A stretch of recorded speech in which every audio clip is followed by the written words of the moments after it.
Paris, século XIII. Um rei está sentado à sua própria mesa. Ele tem exércitos, tem castelos, tem mais ouro do que qualquer homem no seu reino, talvez do mundo de sua época. E ele está prestes a jantar. Mas antes de comer, 4 mendigos entram na sala. Isso não é uma cena rara. Isso acontece todos os dias. Todos os dias, o rei mais poderoso da Europa senta com 3 ou 4 pessoas de rua para comer junto dele. Na mesa dele, do lado dele. E não é o resto que sobra para eles, é o contrário. Quando a comida acaba, é o rei que fica sem. Muitas vezes o jantar dele, do homem mais rico da França, era literalmente o resto da sopa que os mendigos deixavam no prato. O nome dele era Luís IX. Hoje, a igreja chama ele de São Luís da França. E ele fez isso com um propósito bem claro. Ele sabia que quanto mais um homem acumula, mais fácil é ele esquecer de quem ele depende. O homem mais rico do reino escolheu comer o resto. E isso não era pobreza, era liberdade. Você provavelmente acha que o problema com o dinheiro é não ter o suficiente. Mas o problema real não é quanto você tem, é onde o seu coração se agarrou. Por isso, nesse vídeo, eu vou te mostrar por que a avareza não é sobre ser rico ou pobre, é sobre medo. E vou te dar um jeito prático de se livrar dela, antes que ela decida por você o resto da sua vida. Quando eu falo avareza, você provavelmente imaginou um velho, mão de vaca, contando moeda por moeda numa sala escura, ou um cara rico que nem dá esmola. E é aí que a maioria das pessoas erra o alvo completamente. Porque se você não é rico, você já se sente absolvido. Você pensa, avareza? Isso nem é problema meu, eu nem tenho dinheiro sobrando. Mas a avareza nunca foi sobre o quanto você tem, e sim sobre o lugar que as coisas ocupam dentro de você. São Tomás de Aquino explica isso de um jeito direto. Desejar bens é natural no ser humano. O problema começa quando esse desejo sai da régua da razão e vira um fim em si mesmo, ao invés de um meio para alguma coisa maior. Ou seja, você pode ser avarento com dinheiro, mas também pode ser com roupa, com tempo, com atenção, curtida, conhecimento. A avareza é qualquer coisa que você segura com tanta força que ela vira o seu Deus particular. São Francisco de Sales escreveu uma carta para sua filhada espiritual, Filoteia, e disse uma frase que incomoda até hoje: nunca indivíduo algum confessará que é avarento. Todo mundo se acha generoso. Todo mundo acha que o problema é o outro cara, o rico de verdade, sabe? O Elon Musk, o que tem conta gorda? Pois é.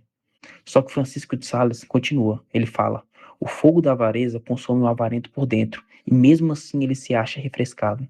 Sente que aquela sede demais é uma coisa normal, natural, saudável. E agora eu quero que você faça esse teste comigo.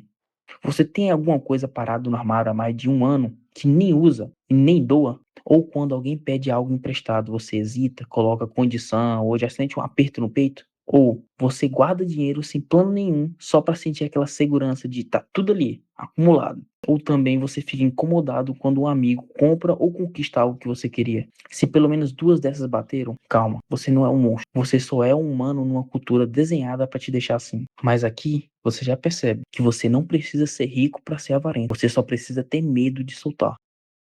Do ponto de vista psicológico, a raiz da avareza quase sempre é a mesma coisa: insegurança disfarçada de prudência. Você acumula recursos, dinheiro, coisas, controle, porque lá no fundo você não confia que vai estar tudo bem, se você não segurar isso com as duas mãos. E o problema é que esse medo nunca é satisfeito, ele só aumenta o preço. Isso tem nome na psicologia, é a chamada histeria hedônica. Você conquista o valor X e acha que agora vai estar tranquilo. Só que assim que chega lá, a régua sobe. Agora o alvo é X mais um pouco, e depois mais um pouco. Aumentar a renda praticamente não muda o nível de satisfação com a vida, só muda o tamanho da ansiedade para manter o padrão novo. E olha o retrato disso no Brasil agora. Pesquisas da CNC mostram que quase 8 em cada 10 famílias brasileiras estão endividadas. E metade dos brasileiros diz que dinheiro é a maior preocupação da vida deles. Número que só cresce ano após ano, enquanto a preocupação com o trabalho, com o esforço, vem caindo. Isso não é acidente. É um sistema inteiro: parcelamento fácil, aposta disfarçada de investimento, cultura de consumo instantâneo. Obviamente tem a perda do aumento salarial real,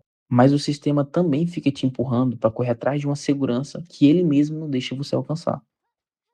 Você provavelmente conhece a história do rei Midas. Tudo que ele tocava virava ouro. Parece um sonho, até ele perceber que não consegue mais abraçar a própria filha sem transformar ela numa estátua. Quando o dinheiro deixa de ser meio e vira fim, tudo em volta perde o valor, inclusive as pessoas. É o mesmo mecanismo do avarento moderno.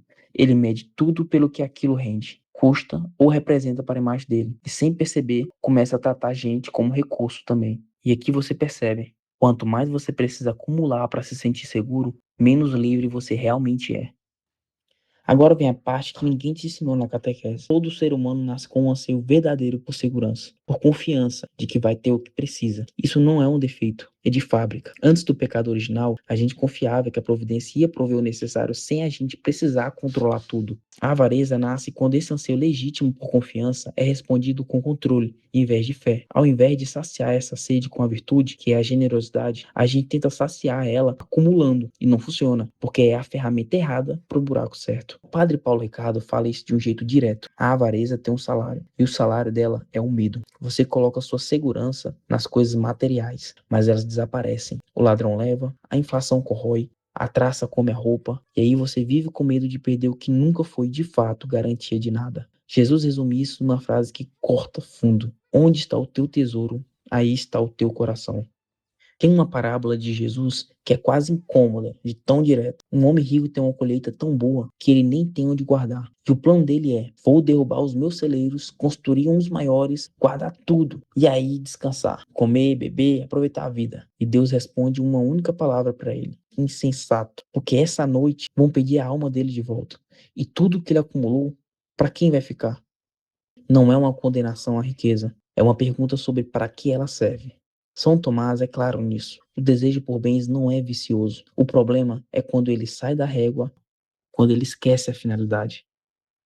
Eu vou te contar uma cena que aconteceu comigo. Uma vez me pediram emprestado uma chuteira que eu já tinha deixado de usar há um tempo e sabia que não usaria tão cedo. Não tinha expectativa em usar ela. E no final das contas, até se eu doasse ela não faria diferença. E quando me pediram, eu menti. Disse que tinha esquecido de outra cidade, até porque eu morava lá, etc. Na minha mente, ele poderia estragar, sumir com ela. Passou-se 3 anos, quando eu fui precisar realmente dela. No meu primeiro chute, ela estourou. Quando eu tirei ela, o solado das duas tinha estragado. Eu percebi que ela tinha estragado quando eu coloquei ela e pisei nos meus primeiros passos. E hoje vem na minha mente. Eu as guardei até que as traças a comessem. Não literalmente, mas você entendeu. Enfim, cheio de teoria e vamos pro concreto. Você deve ter uns 60 itens salvos, uma lista de desejos, um carrinho, nos salvos do Instagram. Isso não é planejamento. Isso é desejo sendo alimentado todo dia de propósito por um algoritmo que lucra com sua insatisfação. Você também deve seguir perfis que só existem para te fazer sentir que falta alguma coisa. Toda vez que alguém posta uma conquista, uma parte de você não fica feliz. Isso já é a avareza puxando um pouco da inveja. Ou você guarda dinheiro sem plano nenhum, bem provável que por ansiedade, e quando alguém pede um empréstimo pequeno ou pede para você ajudar, seu primeiro instinto é calcular o risco antes de considerar a pessoa. Nenhum desses sinais te torna um vilão. Eles só mostram onde seu coração está estacionado agora. O problema nunca foi ter as coisas. O problema é quando as coisas começam a ter você. A virtude oposta à avareza não é ser pobre, é generosidade. E generosidade aqui significa disposição de compartilhar o que você tem, o que você é e principalmente o seu tempo. Santo Antão já dizia que o que a gente deveria levar dessa vida não são as riquezas, mas a prudência, a justiça, a fortaleza, a caridade. São coisas que ninguém consegue roubar de você. Voltando para o nosso rei do começo, São Luís da França, ele tinha castelo, tinha exército, tinha tudo que um homem podia querer. E mesmo assim, vivia a virtude da pobreza por escolha. Não porque faltava, mas porque ele sabia usar bem o que ele tinha. A virtude não está em não ter, ela está em não ser dono das coisas que você tem. Eu quero que você faça 3 movimentos práticos para essa semana. Primeiro, eu quero que você escolha uma coisa parada no seu armário, algo que você gosta de verdade, e doa. Não a mais fácil, a que dói um pouco. Segundo, quero que você corte o carrinho. Antes de comprar qualquer coisa nessa semana, espera 24 horas e pergunta: eu preciso ou é só o impulso falando? E terceiro, troca 20 minutos de tela por 20 minutos de presença real com alguém que precisa de atenção, não de dinheiro. Não tô falando de virar monge, e sim de ser generoso. Afinal, você ser generoso não tira a sua segurança. Ela é o único jeito de você provar para si mesmo que você nunca precisou de tudo aquilo. Se você tem entre 15 e 30 anos, esse é exatamente o momento em que os hábitos de hoje viram um caráter daqui 20 anos. A pergunta não é quanto dinheiro eu vou ter, e sim quando eu tiver, o que ele vai fazer comigo? Vai te fazer mais generoso ou mais fechado? A riqueza de verdade não é ter muito, é precisar de pouco para estar em paz. São João Crisóstomo falou isso melhor do que eu jamais vou falar. O rico de verdade não é aquele que tem muitas coisas, mas o que sabe viver com poucas. Você não precisa se tornar pobre. Você precisa parar de ser dono das coisas que deveriam ser só ferramentas. Solta o punho, bicho. Deus não vai te abandonar por isso. E pelo amor de Deus, eu não tô falando de ser comunista. Interpreta esse negócio direito, velho.